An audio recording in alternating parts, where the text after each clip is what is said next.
Hello, everyone. It's Janae, aka Peach Moonstones, on Instagram, TikTok, Twitter, Thread, and obviously YouTube. I'm back with my second ever YouTube video, and this time I am at the beautiful The Place Beach Resort in Sakumono Beach, Samagata. They allowed us to film here, so we are very, very thankful to the wonderful staff at The Place. And in this video, I'm going to tell you an embarrassing story. The reason that I need to share this story on my YouTube at the very beginning is because it sets the tone for the rest of my stay in Ghana. This experience framed how I would treat Ghana during the rest of my stay, so I have to share.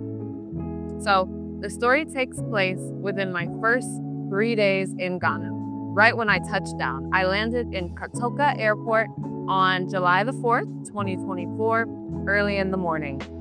And I was excited.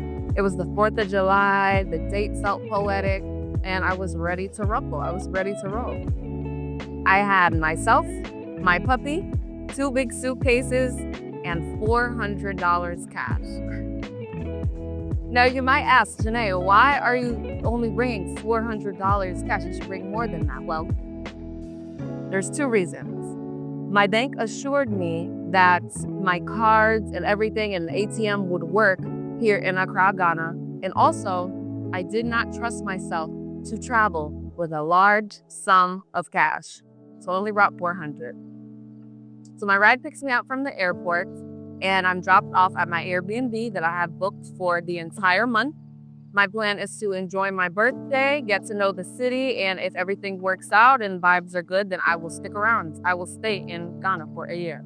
So we arrive at my Airbnb, and the host, I've been texting back and forth with the host for a while at this point because he's allowing me to bring my puppy. How generous of him, right? So his key holder, his attendant, is the one that lets me in. He helps me with my bags, brings my bags upstairs, greets me, and is generally kind. Cool. He doesn't speak much. He doesn't talk to me much.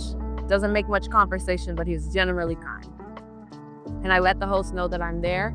And instead of resting like a normal person, I want to hit the ground running. I want to explore the city. I need dog food because I didn't travel with a 20-pound bag of dog food. I need stuff. I need food myself. I need to find a place for Pee-wee to use the restroom because he needs a grassy area to go pee and things. So it's time for me to explore.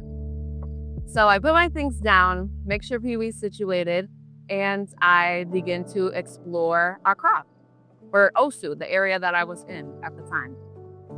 So during this first day of exploration, I find the grassy area for my pet to have relief. I go to ShopRite. I discover that my Apple Pay does work at ShopRite. Great, that's a win for me. And I find a nice, fun bar that has a bunch of other tourists, and I have a good old time. Okay, day 1, starting strong, right? Day 2, I am even more excited than I was the first day, and I am ready to explore this city some more. And this time, I want to plan out a city tour. I want to see the museum. I want to do the touristy things and get that out of the way. I met some people on Facebook groups, and they added me to WhatsApp groups. So there's people expecting me that I would like to see. So I'm talking with my people, and I'm out in Osu, and I'm having another good day, and I'm planning my city tour. This evening, I realize that my debit cards are not working anywhere. It's getting declined everywhere I go. And the ATM is not working either. So I'm like, okay. And for the next day, the 3rd day that I have planned with the city tour, I know I'm gonna need my cash. I'm gonna need money. I can't just depend on hope and faith and Apple Pay. I need my emergency cash. Good thing I have my emergency stash. So I go home, I believe on the night of the 2nd day, and I go to my chest, a little brown chest, where I keep all of my important things, jewelry that my grandmother gave me, and definitely my cash is in this chest. I go into the chest in my room, and the cash is not there. I panic a little bit. My bank cards aren't working. ATM isn't working, and now I have no cash. My little $400 that I brought is gone. I get a little pressed. I search the room high and low with my heart beating fast. I'm scared. I cannot find this cash. So I text my Airbnb host and I asked him if anyone has seen any cash, on the ground. Did I drop it when I came in? When was the last time I even saw this cash? Did I drop it? Is it in the hallway, the staircase? Help me find this cash. It's not in this room. I cannot find this cash anywhere. So he says, okay, I haven't met him yet. So he says, okay, I'm gonna come see you in the morning. Hang in there. I'll tell the staff to keep an eye out for it. Okay. So the third day, I successfully go on my tour. I see the Kwame Nkrumah Museum. I go to another local restaurant. This is my first day trying banku and tilapia. It was very good. It was very, very good. I had a full day, but I couldn't enjoy it as much as the first 2 days because I knew that my cash was missing and I didn't feel safe in my Airbnb anymore. I felt like something was wrong. So the Airbnb host comes to see me and he can tell that I am stressed. I'm pressed. I am concerned about where this money is, and I'm starting to not trust the staff that let me in because we weren't communicating, and I in general am in a new place. I had a distrustful spirit at the time and I'm pressed. Oh yes, it says look for it. Keep an eye out for it, it'll come. So the next day I wake up and I go to look for my chest where I keep all of my valuables. And this time, when I go into the armoire where the chest should be, it's gone. I cannot find it. And you know what else is missing? The AC, the remote to the AC, it's missing. I cannot find it. Things are coming up missing in this Airbnb. Absolutely not. That chest was given to me by my late grandmother. I am now livid. I don't trust this. I'm about to flip. And I do. So I call the Airbnb host back and I tell him that someone is coming in this room. Even my dog is acting weird. He knows something's up. Someone is coming into this room while I'm gone. Someone is coming into this room while I'm asleep. Someone is stealing from me. They even took the AC remote. Something is going on in this room.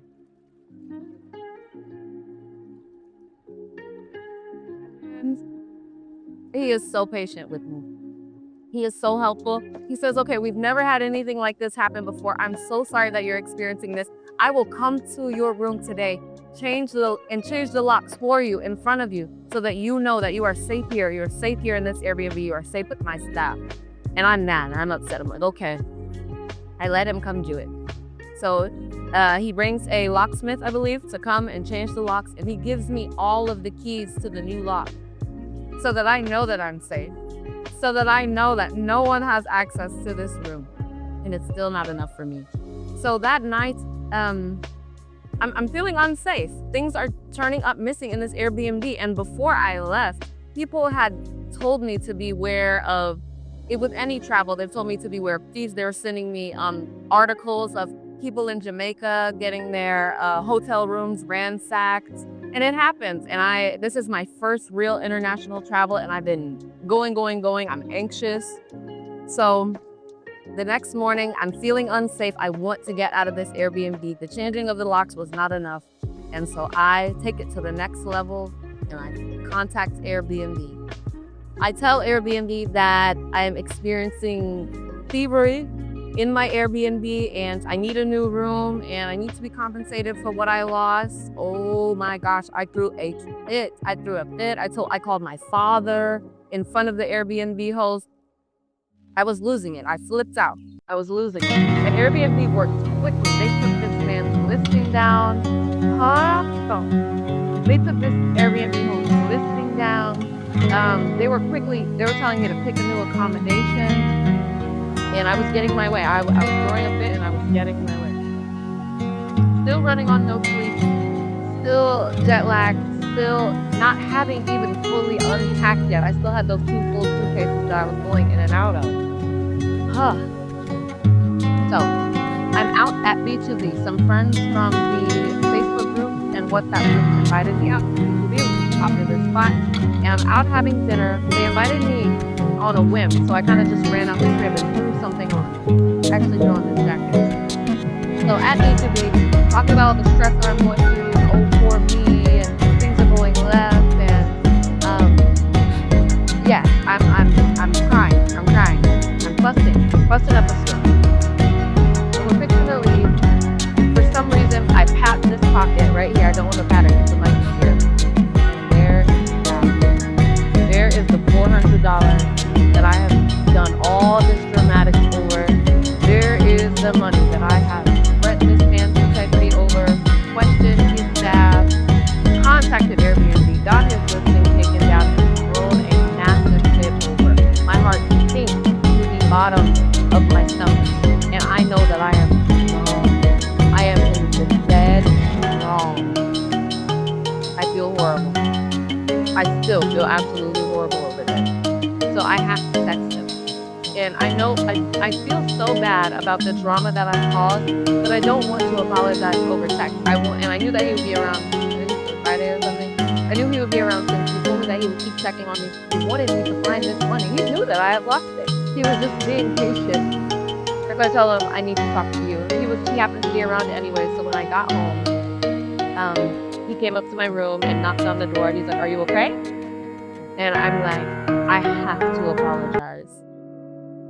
And he's like, "You found it." And I'm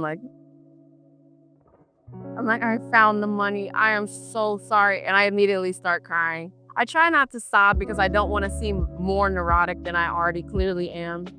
But I was so sorry. Y'all, I don't think I've ever been that sorry in my life. I felt horrible. I could not believe that I came here to bring my ancestors home. I came here to reconnect with a continent that my people have been estranged from for 600 years. And the first thing that I do is cause problems. The first thing that I do is judge people. The first thing that I do is take no responsibility for myself and my belongings and accuse people of thieving. I felt horrible. And what does this man do? Instantly forgives me. He says, "Oh, thank God." And we hug it out. And he says, "You found it. I'm so happy that you found it. It's okay." I'm upset. I feel horrible. I feel like a horrible person. He's like, "You're my daughter. I'm just so happy that you found it. We'll start clean today. We'll start fresh today. Today we start over. Just relax. Everything is okay." He's so happy that I found this money. And it made me feel even worse. Why? Because I have never been forgiven so genuinely and so fully until that moment. If that happened in the United States, that person would have put me out. I would have been billed for the extra key and the extra locks and the extra trouble that I caused, and I'd have been on the street somewhere. And we all know that. I caused trouble. I got his listing taken down. That might have cost him some money. But he forgave me. He said, "You're my daughter." And from that day forward, he treated me like nothing less than a daughter. He looked out for me. He was protective over me. He truly treated me like family from that moment forward. And I learned so much about myself and about the attitude that I needed to have when exploring Ghana or exploring a new country at all as an American. You have to leave that defensiveness behind. You have to leave that I know everything, know it all attitude behind. You cannot bring that here. You cannot project your pain. You cannot project your insecurities onto these people that are graciously allowing you to explore their country. That situation forced me to recalibrate my attitude and to leave everything that I thought I knew behind and really take some time to observe these people, get to know these people before I react to anything, even a situation where I'm unsure or not the most comfortable with what's going on because of my past experience. To take time to observe and get to know my environment before I just assume that I know what's going on and before I could start accusing people of things. This situation forced me to humble myself. This is my first 3 days, and I truly believe that God made this situation happen to me so that I could truly be prepared to go on this adventure in the right mind and leave all of my defenses at the door. I hope this story makes sense to y'all. I hope y'all understand how I was able to adjust to Ghana and the mind that I took into every situation, good and bad, moving forward from this situation taking place in my first 3 days. This video is already getting a little bit long, so I'm gonna sign off. But please remember to remain humble and kind and grounded in your international travel. And also, if there's anything that's on your heart or mind that you want to go after, please run straight towards it and know that God is with you as long as you are with Him. Don't forget to like, comment, subscribe, and follow me on TikTok, Instagram, and whatever else you use at Peach Moonstones. I'm trying to get to 1,000 followers on Insta and TikTok this month. So if you can help me out with that, that would be greatly appreciated. Love you. Bye.